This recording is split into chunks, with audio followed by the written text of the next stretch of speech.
ዮናስ ሞን ብራንድ ማኔጅ ሳደርግ ከተማርኩት 4 ነገሮች፣ እነዚህን ነገሮች የራሳችሁ ፐርሰናል ብራንድ አፕላይ የምታደርጓቸው ከሆነ በእርግጠኝነት በፍጥነት ለውጥ ማየት ትችላላችሁ። የመጀመሪያው የምትሰሩትን ስራ ኳሊፋይ ማድረግ መቻል አለባችሁ። ምንም እንኳን የሆነ ጉዳይ ላይ ኤክስፐርት ብትሆኑ ችሎታው ቢኖራችሁም የምትሰሩትን ስራ ወይም የእናንተ ላይፍ ስታይል የምትሰሩትን ነገር የማያሳይ ከሆነ ማንም ሰው ሊያምናችሁ አይችልም። ፐርሰናል ብራንድ ኢዝ ኦል አባውት ትረስት።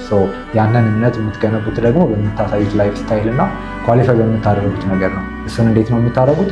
ቴስቲሞኒያሎችን የሰራችኋቸው ስራዎችን በማሳየት። ሁለተኛው ገና እየጀመራችሁ ከሆነ ሁሉም ሶሻል ሚዲያዎች ላይ ስራችሁን ፖስት ከምታደርጉ አንድ ሶሻል ሚዲያ ወይም 2 ሶሻል ሚዲያዎች ላይ ምረጡና እነሱ ላይ ኢምፕሩቭ አድርጉ። ለምሳሌ ቲክቶክ እና ኢንስታግራም ሊሆን ይችላል፣ ወይም ደግሞ ዩቲዩብ ከሆነ ሎንግ ፎርም ላይ በደንብ ፐብሊሽ ማድረግ። ስለዚህ እነዛ ፕላትፎርሞች ላይ ስትታወቁ ድረስ ወደ ሌሎች ፕላትፎርሞች አትሄዱ። ሶስተኛው ሰዎች ለምን ሊከተሏችሁ እንደሚገባ በግልጽ አስቀምጡ። እናንተ ካታጎሪ ውስጥ ወይም እናንተ ፊልድ ውስጥ እናንተን የሚመስሉ ብዙ ሰዎች አሉ። ስለዚህ እናንተን ለይተው ለምን ይከተሏቸዋል የሚለውን ነገር በግልጽ ልታስቀምጡ ይገባል።